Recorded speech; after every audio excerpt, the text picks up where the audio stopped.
a lot. I actually love the behind the scenes talking, just so everyone knows, because I think people are like, what are they talking about? And here they are. So just making fun of each welcome. other. Exactly. Doing what we do best. So, Mm-hmm.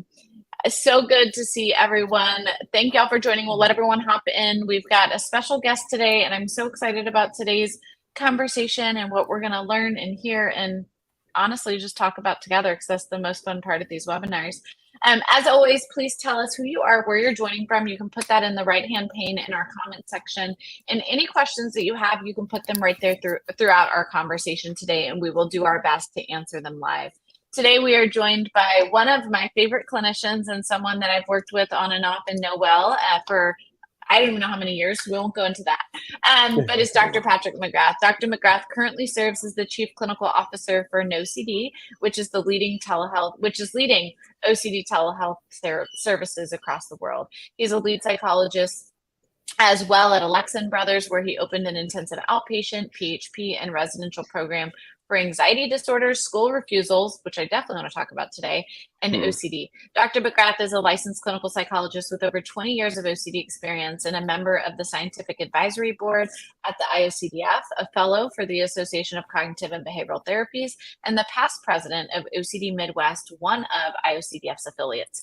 He authored quite a few books, Don't Try Harder, Try Different, and The OCD Answer. Both of these were featured on Discovery Health Channel's documentary Panic, and on 3 episodes of Hoarding Buried Alive on TLC. So as you can see, he's accomplished, he's incredible, he's doing so much. And what I love, Patrick, is that you have such a breadth, like such a depth of knowledge and experience from outpatient all the way to intensive, right? And thinking about how it can be offered from telehealth all the way to residential and intensive in-person programs. And I think that's just so useful when we're talking about OCD and OCD treatment, and none of us having the siloed view, but being able to really talk about it from all levels and what to expect, what not to expect. So thank you. You've been an incredible clinician, advocate, and somebody who's just brought so much knowledge to this field. So we're so excited for you to be here.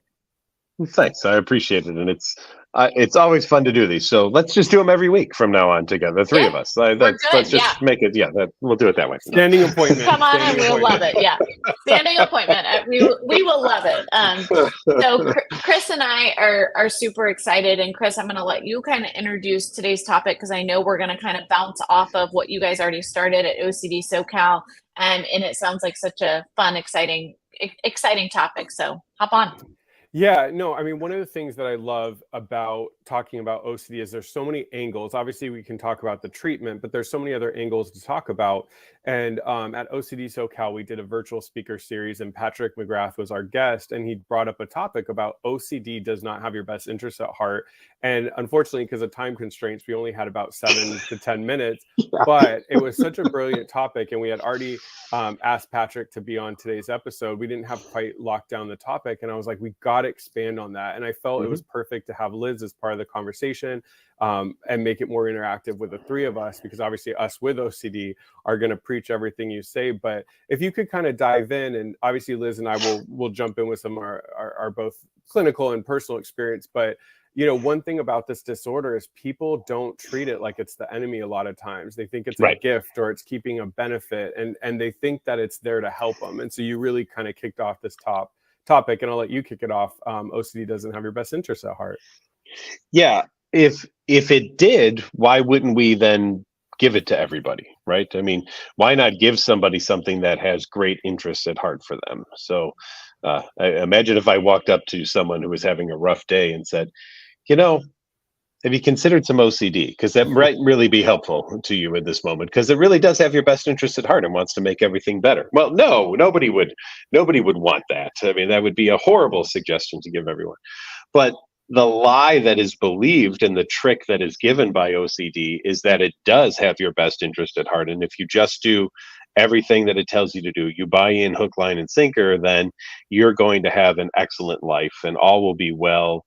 And boy, wouldn't it just be great to be offered something that was so wonderful? And so you go on this journey, and the journey is an odd one of you're almost there, right? Or it's also a journey of it almost happened. I talk about OCD being an almost disorder, like you almost died. that you almost got infected. That thing almost happened. And had you not done what I told you to do, it likely would have happened. So to make sure that that doesn't happen, keep doing what I tell you to do, or else next time it won't be almost, it will be for sure. It will actually occur. And so you do this, but having OCD and doing compulsions to achieve what you want is kind of like going to the university that I'm opening up. I don't know if you two knew I'm opening a university up next week, and there's it's a scam university, but I don't care, because I'm going to tell you anyway, because you might really be interested in going, and the university is going to welcome you and tell you this right at the beginning. You're never actually going to graduate, but please keep paying tuition and keep coming to classes, but you're never actually going to graduate and achieve what you want. And I liken that to what it's like to live with OCD. And I think, who better to talk about that than the two of you with the lived experience you have of, did you ever feel that you achieved everything that OCD promised you would get by doing all the compulsions that OCD wanted? And if the answer is no, which I believe it is, did OCD actually have your best interest at heart, or did OCD only have its own interest at heart, which was all it wanted you to do was do compulsions so that you would feed it? Because OCD to me is the koala bear of disorders. Koalas eat only one thing, eucalyptus leaves. OCD eats only one thing, compulsions. If you want to starve a koala bear, take away eucalyptus leaves. And if you want to starve OCD, stop giving it compulsions, because that's what it's going to eat for breakfast, lunch, and dinner. So I legit was about to be like, tell me about your new university. I'm so confused. How do you have time for this, Patrick? Like, what do you mean? Like, and then my question was like, how do you go about opening a new university randomly at the end of May? Okay, got it. Good thing I listened to the whole conversation. No, but it's so true, and I think I talk about this all the time, is that the biggest trick OCD plays on our life is that it makes us believe that we are doing whatever it is, right? But our compulsions, our behaviors, because of our values, right? So like we believe that, okay, like, no, like these are so important to me, or like the reason I'm doing these is because I have this big value that I have to live by. But actually, and I want you to talk a little bit or a lot about this, of like, let's talk about how OCD actually takes you so far away from your values, right? So you're someone who's afraid of harming your kids, and so you go to all these costs not to harm them, but you're actually like causing a lot of harm because you're not spending any time with them anymore. And so so like, I'd love for you to talk a little bit about that, because that's the biggest question I get. Well, like, Liz, you say that, but I'm doing this because of my morals or my values, and like that's why OCD wins or pulls me in. OCD has never been credited with making relationships better in friends and families or things of that nature. And in that exact example, Liz, I love that example, because we published a single case study one time, and so I can talk about it very in depth because it is published, of a woman who did not touch her child for the first 6 months of her child's life because she was afraid, what if I were to molest my child? So didn't want to change a diaper or, use any wipes in the genital area out of fear that he might enjoy that, and she might be perceived as having done it just a little too long or a little too hard or something like that. And did that mean that she wanted to do that? And what if she did? And so it was just better for her, she felt, due to her OCD's influence, to have her mom move in and her husband and her mother raised the child for the first 6 months of her child's life. And she literally did not touch her child for 6 months. Now, that did not make a better relationship with her and her child, right? That definitely did not. But the lie of OCD was, well, you can sacrifice the relationship and maybe work on it later, but at least you didn't molest them. So isn't that in the end the better thing, that you can at least have a guarantee that you never molested your child? And wouldn't that be better than potentially have done that, but also develop a relationship with them? And so through all the ERP that we did of eventually getting her to, with other people, change a diaper, and then I'll tell you, there wasn't a dry eye in the hall in the IOP that day when she actually picked her child up for the first time and held her child, and all of us were just sobbing. It was just a beautiful moment, and that's when by getting rid of the OCD, she actually started to develop the love and the relationships that she wanted and learn that she could handle the intrusive thoughts. So OCD did not assist the situation whatsoever. And that again is why I go back to that theme of OCD does not have your best interest at heart. Because OCD tells you that the interests that you have are really dangerous interests, right? They're awful, horrible things. Even though, yes, they're ego dystonic, nobody wants them. And sure, on one level, I recognize that. But then comes the but what if moment in all of those things. So not only is OCD an almost disorder, it's a what if disorder. And the what if disorder says, sure, you recognize it's ego dystonic, but what if you actually did do it anyway? Wouldn't it be best just to, do all these things to make sure that it doesn't occur? And you start to live the life that OCD wants you to live, and you don't live the life that you want to live. And I have one goal in everything I do is just finding out, and Liz, you brought it up very nicely, talking about the values-based life. What are the values that you have, and are you living according to the life and the values that you want to live, or are you living the values and the life that OCD wants you to live? And none of us would want to live that life or give that life to anybody else. In addition, after our talk, I was working with my IOP, and they had some fears around eating certain foods. And I was really thinking about what you spoke about. Does OCD have your interest at heart? Why don't you tell everyone? And I said that to the client. I go, we need to immediately go up to every table at this restaurant and save them. Like, how to keep yourself safe and from getting sick. Like, you have the answer. You have the key. OCD is immaculate and amazing. Like, let's tell everybody here. And your mom's about to eat the food too. Let's stop her. And it's like when the client got out of their head and really kind of assessed the situation, looked around, they were like, you're right. Like, if this really was keeping me safe and a good thing, I care about others. Like, I would tell everybody about it, but I realized I would never do that, because when I externalize it, I recognize that it's not really keeping me safe. It's keeping me from being anxious temporarily, but it's not keeping me safe.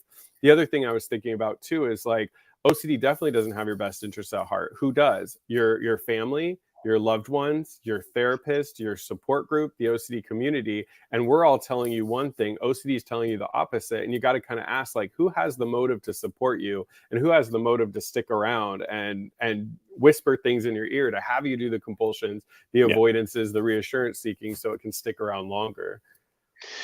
Yeah, the warping of things that OCD does is fascinating to me, right? OCD makes an unknown entity on a internet search on page 77 of the searches an expert in something, and says, well, all the doctors and the OCD community and the support people and your friends and your family are actually morons and have no idea what they're speaking of, because this person on the 74th page of the search that you did said something that your OCD lacked, and was like, oh, see, well, there's proof right there. That's it, right? So even the warping of the expert that happens in there, and OCD finds the expert, quote unquote, that no one else would believe to be an expert whatsoever. So there's another area where it doesn't have your best interest at heart, because it's going to look for things only that prove OCD. I mean, has OCD ever once been presented with evidence that goes against it and goes, oh, well, okay, then there's evidence against what I'm thinking. Obviously, that's true. I'm going to let it go. No. But what does OCD do? Find the 74th page on the search. It goes, hey, look, I had this weird symptom, and here's one other person one time who 17 years ago wrote about that they had it too, and then their mom answered that they died. See, I knew it. I'm dying. That's it. I knew it was happening. There it goes, and we hold on to that. So it's fascinating to me, and why I don't care that I've done this for 23 years. I haven't been bored a day in my life doing this, because every day presents some new way that OCD tries to weasel itself in and to make itself legit and real and the expert and a wonderful source of information when it's not at all. And I love, I use the analogy a lot, especially with kiddos, just about the false alarm, right? And that, like, really that's what's happening. And, like, of course, false alarms, even a false alarm is scary and, like, throws us off, and it can be triggering in different ways. But if we know it's a fire drill and we've been warned of that, right, like, we're able to slow down and choose how we're going to respond, which is not going to be with panic. And, it's going to kind of be the, like, get up and do what we need to do. And so it's really about recognizing that, like, OCD is sending us these false alarms. OCD is lying to us, and it makes us believe that we're in danger, and that, like, this doing these OCD behaviors brings us closer to our values, but it takes us further and further away. And so let's talk a little bit about that, because one of the things that we talk a lot about here, Patrick, is that so many people think that ERP means that we have to accept our worst case fear as truth, right? So like, oh, if I do ERP, that means I have to be okay with being a pedophile, or I have to be okay with being this murderer or a bad person, or something horrible happening to my family. And we are always here to demystify that and to say, like, that's actually not what ERP is about at all. ERP is about the fact that we can't spend our life trying to solve whether we are a pedophile or not. And instead, it's about being able to live our life without responding to our OCD. And actually, right, the beautiful thing that happens is that when we decrease OCD and we're not responding to OCD, we actually do get clarity that we aren't those things, right? And we actually, I think a lot of times people are always like, Liz, don't say this, people. And I'm like, no, like, it is important to know that you do actually get freedom, that when you do, OCD treatment appropriately, you actually end up having more clarity, and you end up having freedom, and you can't actually achieve certainty, but getting pretty close to it. And that's the beauty of treatment. But what happens is the more we don't, so the more we ritualize and don't engage in treatment, the more stuck we get, the more confused we are. So I'd love for you to talk a little bit about that, of like, do we have to believe our worst fears as truth? And is that what treatment means? Because that's what terrifies people, right? Like, well, I don't want to do ERP if it means I have to accept that I'm a pedophile. No, I've never once asked anyone to accept that they are the thing that they're afraid of. But I've asked people to accept the idea that we can't ever predict to a 100% certainty that something will or will not happen. And that's still very difficult for people. I liken it to the movie Dumb and Dumber, where Jim Carrey says to Lauren Holly, "Will you date me?" And she says, "Only if you were the last person on earth." And he says, "So you're telling me I've got a chance?" And that's what OCD also then sends a message, Liz, to people of saying, but I don't even want there to be a chance of something. I want zero chance whatsoever of it. So I think there's two parts to what you're saying. My goal in treatment isn't to make anybody be the thing they are afraid of, or to accept the fact that they are the thing they're afraid of, because they're not the thing they're afraid of. Why would anyone want you to accept that you are the thing you're afraid of when you're actually not the thing you're afraid of? That makes absolutely no sense to me whatsoever. But what I want you to do is to be able to live with the notion or the idea that you have a brain that throws weird things into your head, and that just because it doesn't mean that you have to give them any credence, doesn't mean that you have to believe any truth of them whatsoever. And that the fact that your brain throws these things at you just means you're a human like every one of us. I mean, to this day, and Liz, and Chris will be at the conference together. I promise both of you that if we are on an escalator or a stair while we are at the conference together, I will think about pushing you down the escalator or the stairs. And the reason Liz first, give me a little bit of time to run. I'm going to push Liz. So I'll be fine. I'll figure it out. Liz will be doing flips in the air and everything like that. Yeah, I'll be fine. But the reason is I've treated so many people who have that fear that I can't take stairs or escalators anymore without thinking, oh, I could push everybody on the stairs.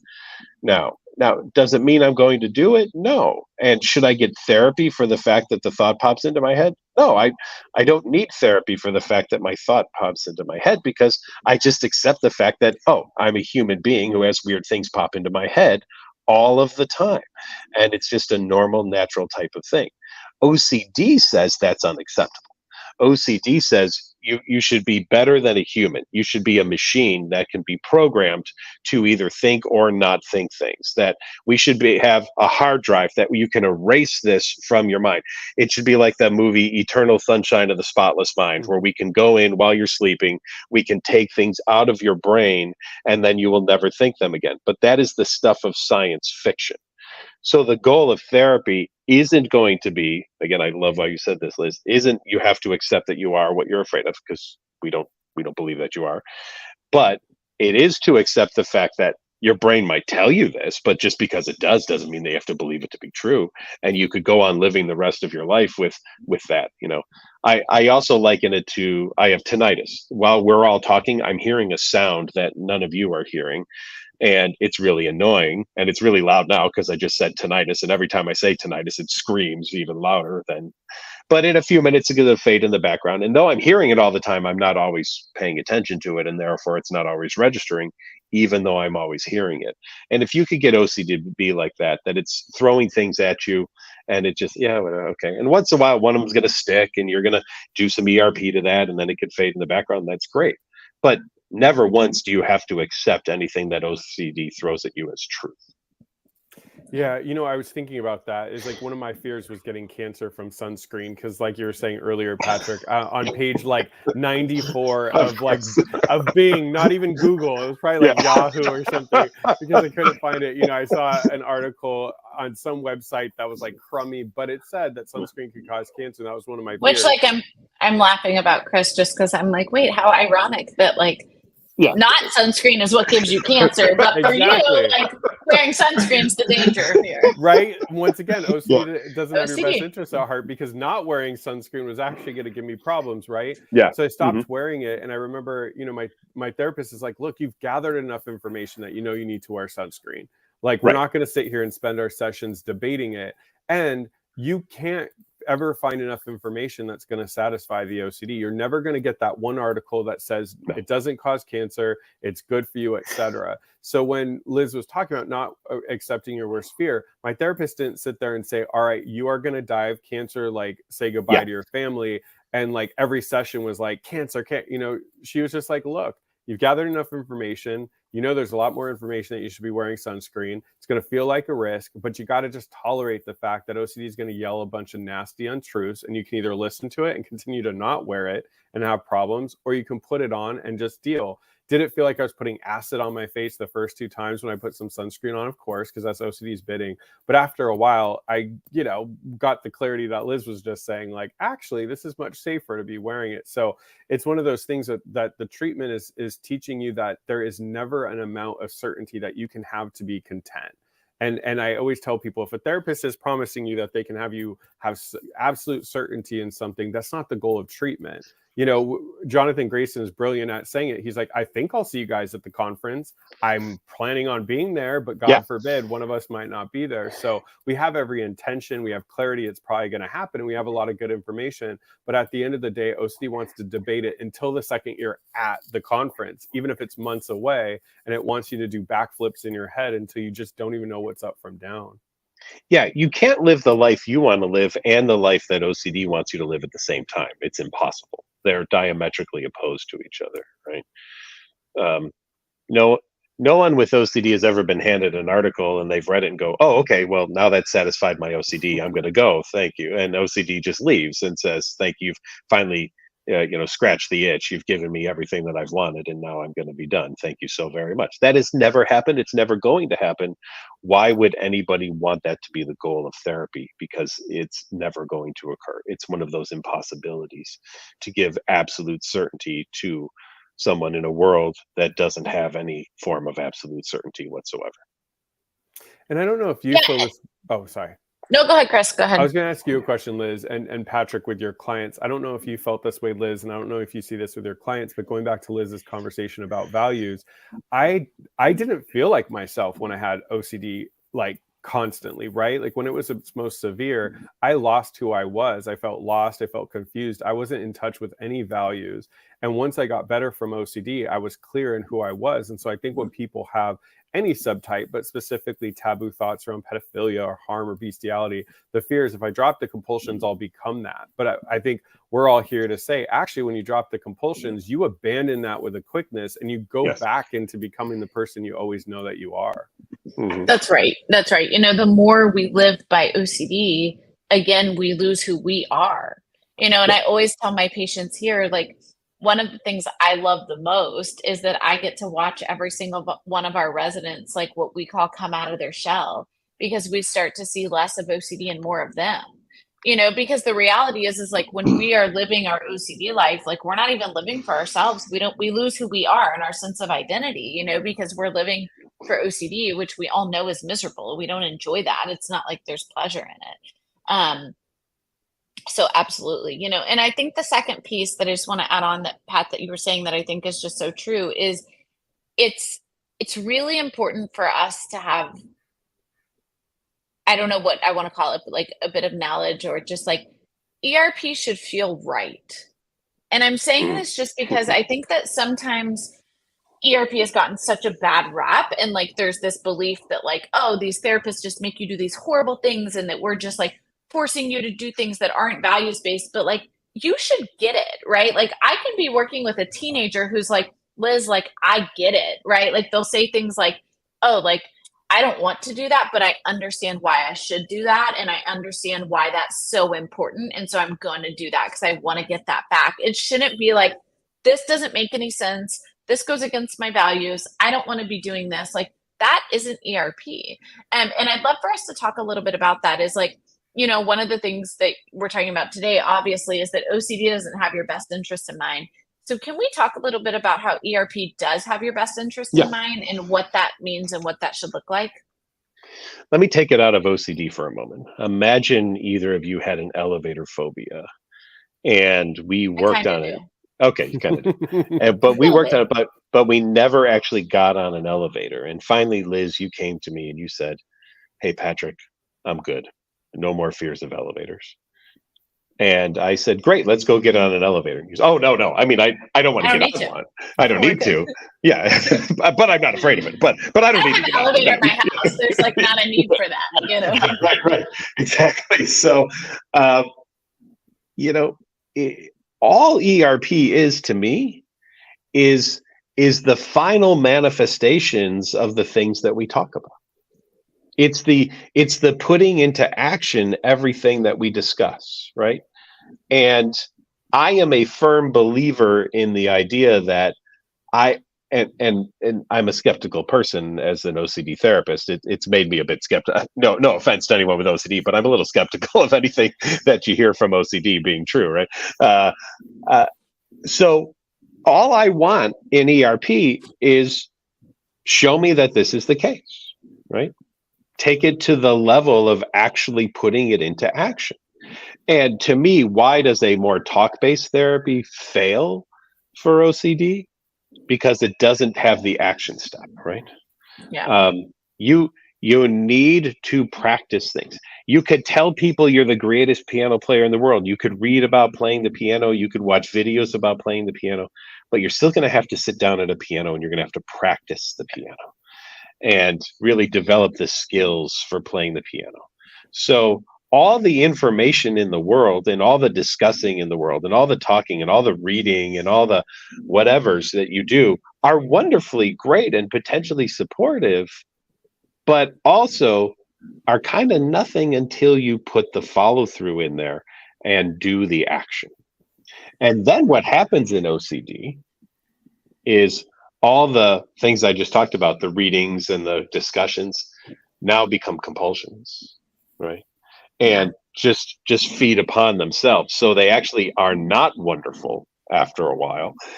They may feel like a good idea at the time. And it's, I think, why everybody jumps to those things right at the beginning, because it seems like the best thing to do at first. But then they become compulsive. And now that they're compulsive, are they actually helping, or are they more getting in the way? Because you're on this rabbit hole of, if I could just find the right piece of information, then I would never have to be afraid of the thing that I'm afraid of, and I would never have to do it, right? I mean, I've made offers to people in every talk that I do, said, if you ever figure out how to overcome these fears without ever having to do this stuff, this work with putting things into action, let me know, because we'll write a book together and we'll make millions of dollars. We'll be the first people who have ever figured out how to do this without ever having to get on the elevator, right? But no one's figured it out yet, because I think it's unfigureoutable. And I wrote that. That's a trademarked word, by the way. That I was curious about that word. But also, like, the thing I tell all of my patients, and someone with lived experience is, you know, ourselves, is like, haven't we all tried that? Like, we've tried to talk our way out of it. We've tried to convince ourselves it's not true, or it is true, or like go down the rabbit hole. Like, if it worked, you wouldn't be on this webinar. You wouldn't be going to treatment, right? Because like, it worked for you. And so the thing I always tell people too is that if that was possible, to not have to do the behavioral intervention piece, right? To like not have to live it, right? Practice it, then like you don't have OCD because people with OCD tried to talk themselves out of it to figure it out, to like do right. We all tried it first and we just couldn't. Yeah. You know, if you have someone who's abusing massive quantities of drugs and alcohol in your life and you've talked to them multiple times, do you keep doing that, or do you start suggesting it's time to go to detox? It's time to put the talk into action. And the first action is going to be detox. And guess what? Detox is uncomfortable. And guess what? Your first ERPs are uncomfortable. But after you go through detox and you learn that you can handle that, and then you start getting counseling and you learn how to live a life that you want to live without drugs and alcohol, it starts to get easier. And after you do your first ERPs and you start to learn, all right, these things don't actually destroy me. They don't blow up my brain. I don't have massive panic attacks. The horrible, awful things that I'm afraid of aren't actually occurring. Well, then guess what? Maybe it would be easier to do them again and again and again. Yeah. And the thing I love to think a lot about too is like, I don't know. It's just, you know, you talked about it earlier, is that when we see these breakthroughs happen, they're so amazing. And they're not just a bit amazing for the team, but it's for those of us with OCD where it's like, oh, like this works and this really can change my life. And I think that's the piece that we're always talking about, is that ERP shouldn't feel like fear factor. And in fact, I tell my patients, if when you're doing ERP, it feels miserable and it feels exhausting, you're white knuckling or you're holding on somewhere. Yeah. But I had a patient, and we do these shift reports every shift when patients, you know, for our intensive program. And there was a shift report recently that said something like, you know, oh, the patient did this, you know, this particular exposure, and afterwards they said it was liberating. And like, my response is like, this is so amazing. Like, highlight this, right? Because that's how you should feel. When you do ERP, it should feel liberating. Yeah. Right? Because you know what's happening and you're watching the change. I couldn't help, and I hate to use a diet and exercise analogy, but like, I've had 2 kids. It'd probably be good for me to go back to the gym at some point in my life, but like, you know, I'll do it when I can. And if I could just talk about going to the gym and like things were going to change, that'd be really great. But wonderful. We all know that like at some point I have to make a choice if I want my core strength to come up again of like, am I going to do something about it behaviorally or not? Yes. And OCD is really no different. And when you go to the gym, you don't go to the gym once and you're like, okay, my work is done. I look amazing. This is great. It takes time. Right. Yeah. But you slowly start to build your confidence. And every time you go to the gym, it should feel good and you should be proud of yourself and you should be like, see the bigger picture of what you're working towards. And that's how we should feel. I don't know. Like, I really do think if you're doing ERP correctly, you should actually feel good and relief, and it should feel liberating. Not this feels exhausting and miserable, and now I just have to try to not ruminate. It's like, no, we're holding on. We're white knuckling if that's what's happening. Let me couch that a little bit, because I think sometimes people think that the trajectory should be a 45-degree angle and every day is going to be better than it was the day before. But some days are going to be rougher than the previous days. Some days the workout isn't going to feel as good as it did the day before. Some days ERP won't be as successful. So I want to see a trend. I don't expect that every day it's going to be a little bit easier and a little bit better, and that you should feel this is a better day than yesterday. But I hope the trend is there. So that's what I'm always pushing toward is that. Totally. And, you know, when we look at YBOX scores, for example, which, you know, for those of you, it's YBOX is one of our simple measures we use to understand OCD severity. We should see scores go down, but that doesn't mean it's this perfect line, right? Sometimes I see it get worse before it gets better, but it's about after a 12-week course of treatment, I should see that your OCD has drastically decreased, because if it hasn't, either we're doing something wrong or the way you're engaging in ERP, there's something going on. There's something not working, right? Because we should start to see it go down. And of course, when you think about BDD, progress is even less linear, right, Chris? Like, we know with BDD, we're not going to see that necessarily even as much of a clear trend. Yeah, and that's the beauty of higher levels of care, right? Because if we're not seeing that in the one-on-one care, that's why we have higher levels of care, to be able to do this more intensely. And someone can keep an eye more on maybe subtle safety behaviors that might be going on or things of that nature that might be getting in the way. Yeah, I remember in grad school, somebody was asking about like mantra, not for OCD, but just in general about like mantras and quotes. And I'll never forget, it was uh, kind of a world-renowned psychotherapist. And what he said is he's like, even though I do talk therapy, I always ask for my clients to make behavioral changes. And he's like, because what I've learned doing this long is there has to be an experience for change to occur. We can prep, we can talk, we can go deep, we can do that, but ultimately my clients have to make a change. So he was using the example, like if somebody's having patterns of poor dating, right? And they keep finding like the wrong person and have really bad relationships, they can go deep about childhood and why they have those patterns. But if the person doesn't make a change in the dating pattern, they're going to keep having the same thing. And, talking about higher level of care, one thing I do for all my clients, we have an intensive outpatient program. We have kind of like our own sink and everything in here. And one of the first things I do the first week is I'm like, I'm going to teach you how to wash your hands, because nobody ever with contamination knows how to wash their hands. So so that my clients know I know how to wash hands. I took a course a couple years ago from Red Cross, and they teach you. And I'll do my clients right off the bat, even if it's a 10, because I'm like, there's no way you're ever going to get better if we do exposures and you're washing your hands for hours. And going back to what Liz was saying about relief, it's like when a client does that for the first time, even if they've been washing their hands for hours a day, they'll say, oh my God, it's that simple. And it's like, yes, all the research backs up what we just did is good. So moving forward, that's how you wash your hands. And when I was, Eric Storch was saying, the earlier we can get a client to comfortably do exposures without white knuckling, the research shows the better that they'll get. And I really see that after the first couple of days, if they're washing their hands like normally, I just start seeing things fall apart in contamination, because that's such a big thing, or long showers and stuff. So I always tell clients, if they're not getting better, because people reach out and say, I've been with a therapist for a year and I'm not getting better. I'm like, what is your therapist? What have you guys done together? Or what are some changes they've asked you to make? And they're like, well, not really that many. We kind of come and we talk about it.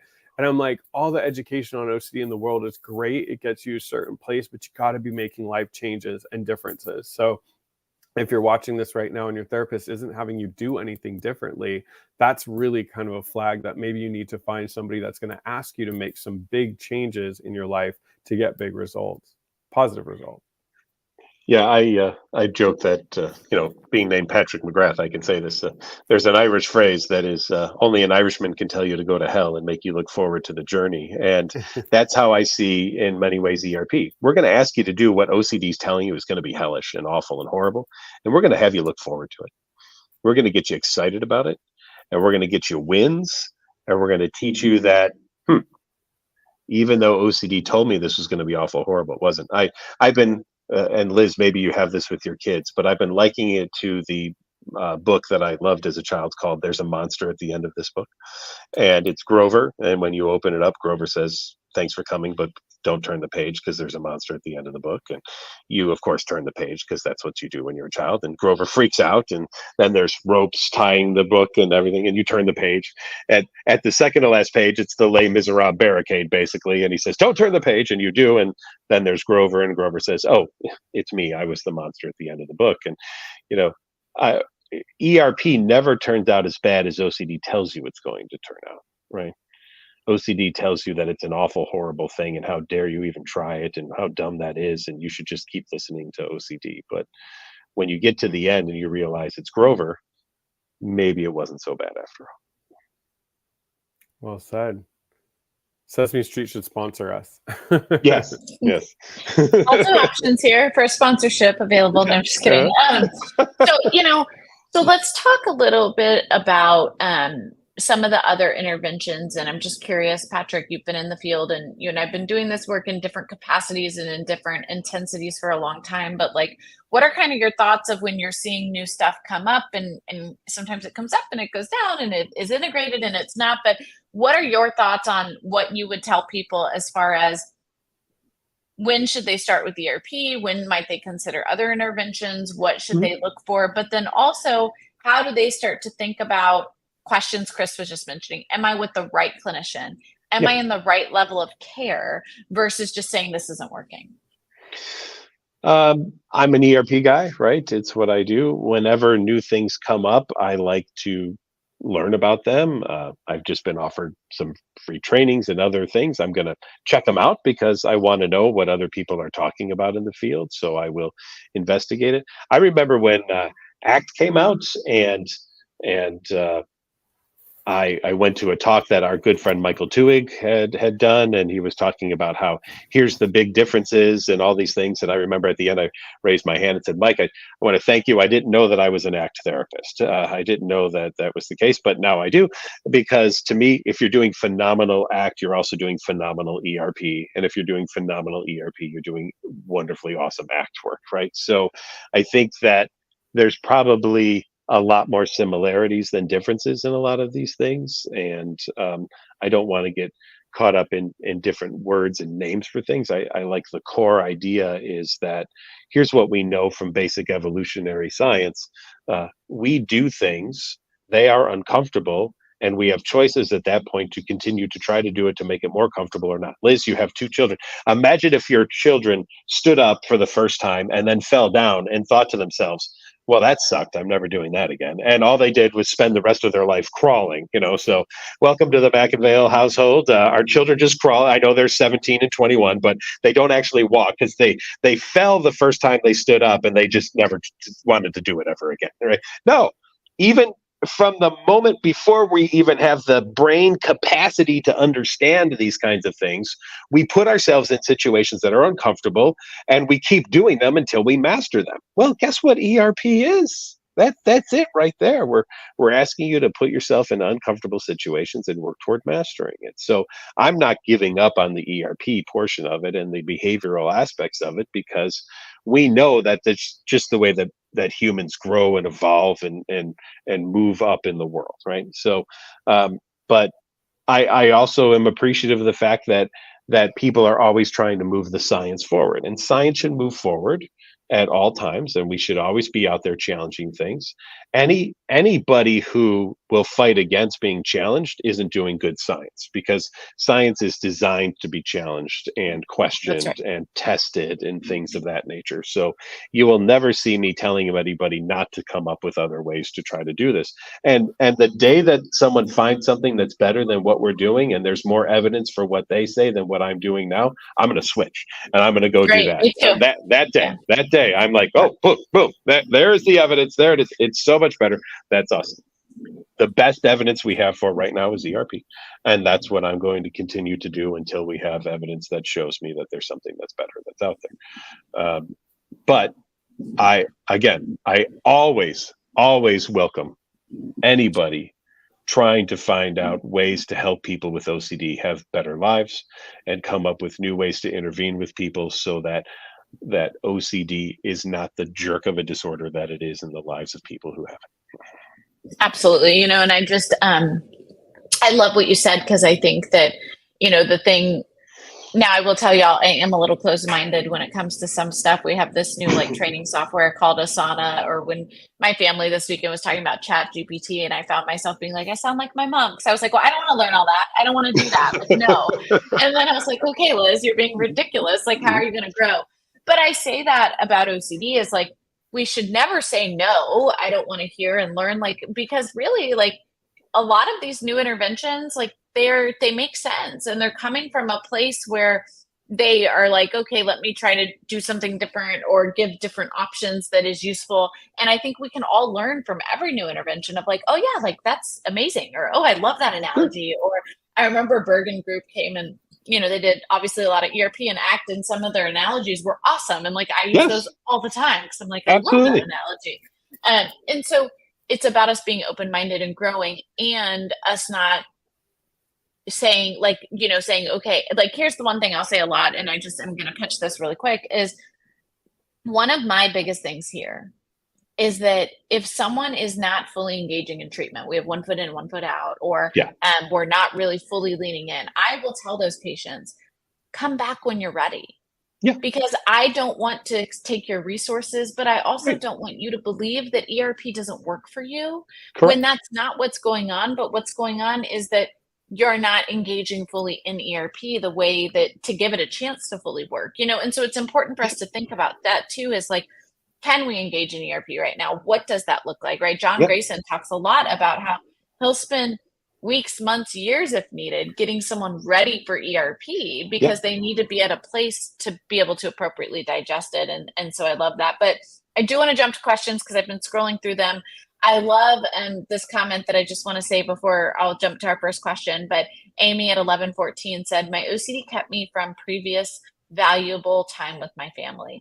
I use that as my motivation for ERP, and my family is more important now than my unfounded fears. And I just think this is like everything, because we talk so much about, Dr. Grayson does as well, like what has your OCD taken away from you and how do we turn that into our motivation, right? And so instead of trying to convince yourself that you're doing this for your family or this OCD lie that it's telling you, turn it into your motivation for treatment, because we have to have that.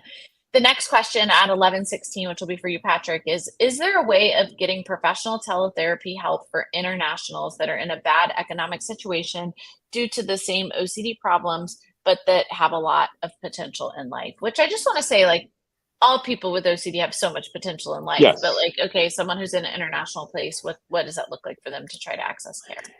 Yeah, you know, at OCD, we do work internationally with people as well too. So just a quick plug on that if you're looking for something there. And we run various promos at times for people as well too to help make it cheaper for folks. So that might be something to look into. There are, hopefully, as we see more recognition and destigmatization of OCD and all mental health issues grow, that there will be an increase in support groups or goals groups that people can do. I mean, we've got great group treatment available in OCD that can be done very freely for people as well too, or at very low cost. And so it would be great to see people jump on that and run things for people to be able to attend and get help in that way as well too. So I absolutely think that we're going to see this kind of thing grow over time. So many resources, and IOCDF also has some international affiliates, so look into that as well, just in case there's some options for you wherever you are. Next question from Kayla at 11:24 a.m. How would you handle the situation in treatment when an OCD sufferer's family member is reinforcing what OCD is saying? So when family is enabling, which we see all the time, right? And how do you address that? Well, you always try to invite them into a session to see if they would be willing to chat and to educate them. But we also have to recognize that not everybody is willing to have that chat and to get that education, because there are people out there who just believe they know what's right, and that is just the way that it is. And if you just follow their advice, everything would be fine or okay. And we know that, of course, isn't always the way that it works. And so now we have to work with the person who has the OCD, and we have to not only help bolster them against listening to OCD, we also want to bolster them up against listening to the advice that their family is giving as well too. And that's not out of disrespect of any family member. It's just out of we're going to agree to disagree on a few things perspective. And if you've already tried a lot of the things that the family member has suggested and it hasn't worked, trying harder at it isn't going to help either, because trying harder in OCD doesn't make things better. It actually makes things a lot worse. And so, because all you do is try harder at compulsions and reassurance seeking and safety behaviors, and we know those are the food of OCD. So you're just going to feed OCD when you do those things. So how can you kindly, respectfully, but forcefully allow someone to build up the strength to be able to say to that family member, I hear your opinions, I thank you for them. My therapist and I have a different way that we're going to approach it, and that's what we're going to do. And you have every right to tell me what you want, but I also have the right not to follow through with it. Half a second addition. Sometimes I tell clients, your parents sound like they might have OCD, because they'll come in and they'll say, my mom said that I shouldn't be doing that. And so I remind people, like, sometimes, it's a genetic disorder. Do you recognize that maybe your family has some of their anxieties of their own? Because I'll have clients that are like brave and they're bold and they're making all these changes, and then they come in white faced and we're like, my mom said I shouldn't be doing any of this. And it's like, well, your mom also has OCD, so maybe she's not the best source to go to. Yeah, you don't go to a knee specialist to get your hand operated on, right? So go to the specialists and trust the specialists. And your family, probably not specialists in these areas as much as people that you'll see through the IOCDF and various other organizations. Well said. I'm like, Chris, I just want you to know that somebody else saw the same article as you. Yeah, I saw that. about the Poor sunscreen. Your Erica. sunscreen. I Erica, saw they that got too. us both. I Erica was and I just were like, both on wow. page 86 of Yes. Yahoo of Bing. Oh, I think there should be a warning when you go past like search page 20. There should just be a pop-up says, "What are you doing now?" And why are you? you are now Exactly. obsessing. You are Yes, now right. visualizing. This with may just be a little. compulsion. Yeah. All right, next question. Or I'm just gonna say next thought from Amy that I loved is she said, you made a comment, Amy, that I just decided that nothing was gonna get in the way of time with my family anymore. Not OCD, not fear, nothing. And I love this. And I think this is just so important is for us at some point we have to say like, no more. Like I'm kind of done with it. And I always tell people my favorite thing is when my outpatients or anyone will say to me, Liz, I'm only doing this one ritual and it only takes 2 minutes. But like it is the most grueling 2 minutes of my life because I am not even going to let OCD take away those 2 minutes because that Yeah. is like it deserves no time in my life. And I'm like, this is the best place versus when we justify like, oh, well, it's not that bad anymore. It's only a couple hours or it's only an hour. It used to be 10. It's like, what's that going to become? So, Chris, Yeah. Yeah, I wanted to put this up there because I think sometimes it's a question from Lola off of YouTube at 12:45 your time, Amanda. I have a question. Why is ERP not gold standard treatment that is practiced from all therapists? So maybe Patrick, because I think we know internally how come people are treating OCD and don't have this experience. And you said something at OCD SoCal about, if you're on somebody's Psychology Today profile and they treat 9,804 disorders, like it's a flag, right? So how come people that go into this field, and we know right now that ERP is absolutely going to be the most studied and the most evidence-based treatment for OCD, why aren't more therapists treating OCD have this knowledge? Why do you feel like it's not something that they know? So yes, I think first of all, what you said, you can't specialize in everything, but it's so easy just to tick off all the boxes and say that you do, right? And figure out that the type of therapy that you learned how to do in graduate school or on a practicum applies to everything that was ever had in the mental health field, which is just absolutely not the case, right? When people come to me and say, I have psychosis, will you treat me? I say no. You know why? I don't specialize in that. I don't know what the best treatments are for that. But I'm going to find people who do know how to do it, and I'm going to refer you to those people. So we're not asking that every single therapist in the world be a specialist in OCD. And we're not asking that every therapist in the world know how to do ERP. What we are asking is for people who have OCD who go to those therapists and those therapists recognize that it's OCD, that they get those people to the folks that know how to actually treat it. The second thing, though, that we have to do even before that is those therapists who maybe aren't specialized in ERP, we have to train them to at least recognize what ERP is, because very often it's misdiagnosed as something else, which leads people to do more compulsions, to skip school and jobs and leave their families and potentially abuse substances or have suicidal thoughts or things of that nature as well too. So if we could do a better job starting in graduate school and really have aspects in there of evidence-based care, and there's still a lot of graduate schools that don't do that. Like, I got through graduate school without having to take a substance use class, which to me is ridiculous. So you know what? I purposely took one in graduate school as an elective because I was going to be able to graduate without one. And how do we let that happen? How does something that affects millions of people, across the world, and we don't even require that as a class?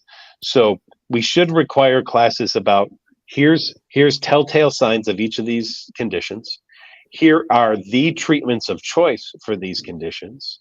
And then with that background knowledge, you put yourself out there and tell people what you actually specialize in, not click every box that says that you specialize in everything, because you don't.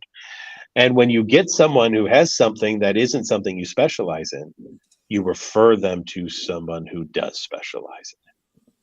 Well said. Amanda, 1252.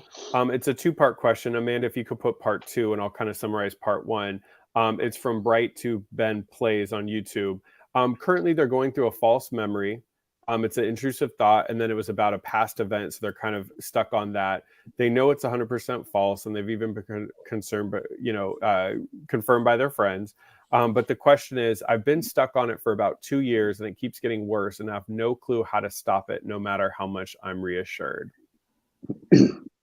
Well, maybe that's the problem. You're trying to stop it, right? Go watch the Bob Newhart skit about Stop It and see how well Stop It works. Stop it is not your goal. Not caring about it is your goal. And so if you go into therapy with the notion that I will be able to stop this intrusive thought from happening, you've already failed therapy as far as I'm concerned. Right? If that's your goal in treatment, then I don't see much reason to move toward that goal.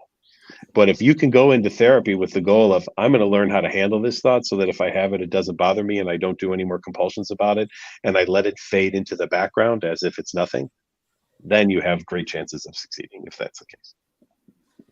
All right, and then last question, because I know we're hitting time. At 12:56, Bass Pro Flops on YouTube says, obsessive fears about losing friends, whether by seeming clingy or not reaching out enough. So, of course, you can't ever do anything right. How can social anxiety and OCD interact with each other and affect people dealing with both? Well, OCD loves to glom onto anything. Hey, you've had a trauma. I can prevent that from ever happening again. Do these compulsions, right? Or, hey, you seem to be anxious in this situation. I've got a cure for that. Here's the cure. Do these compulsions. So don't underestimate the power of OCD to try to convince you that it can make everything better. And in doing so, all it does is gum everything up and make it worse. Exactly. Final thoughts, Patrick. We're going to give you kind of the floor. Any final thoughts you want to leave everybody with? If OCD was helpful, my job would be to give it to people, but we don't find it to be the case that it's helpful. And so I'm going to continue my job of helping to take it away from people. I love that. If you enjoyed the stream with Patrick, we always enjoy having him on, so we'll definitely have him back. If you enjoyed it and you know somebody in your life will enjoy it, the good thing is this is recorded. You can go to youtube.com/IOCDF, and this will be up under the live section. There's a couple of different like videos, etc. Just click live. Please send this to other people. There was so much good knowledge in this today, and I think everybody will get something from it. Don't forget to hang out with us on July 7th through 9th in San Francisco. You can go to iocdf.org, and there you can find the conference, and you can sign up and come hang out with all of us in person in San Francisco. And we will be back. We talked about him a little bit in the stream. We'll be back next Wednesday, same time, with Dr. Jonathan Grayson. Before we go, I just want to thank everybody. The chat was extremely, extremely helpful for everyone. A lot of nice comments about us, a lot of nice support for each other. So every Wednesday, we absolutely, Liz and I, appreciate seeing your faces. Well, I guess we don't see your faces, but hear your words every week. Thank you for being such an active part of our live Lunch and Learns and Ask the Experts. We see your profile pic, so that kind of counts as faces. Yeah, that's always nice. Yeah, great to see everyone. Thanks, y'all. Remember, ERP is meant to move you closer to that life you want to live and should never take you further away from it. But the lie it tells you is that OCD makes you believe it's the opposite. Yep. See y'all next week. Mm-hmm. Take care, everyone. Bass Pro Flops. I like that idea. We'll talk about it in a stream.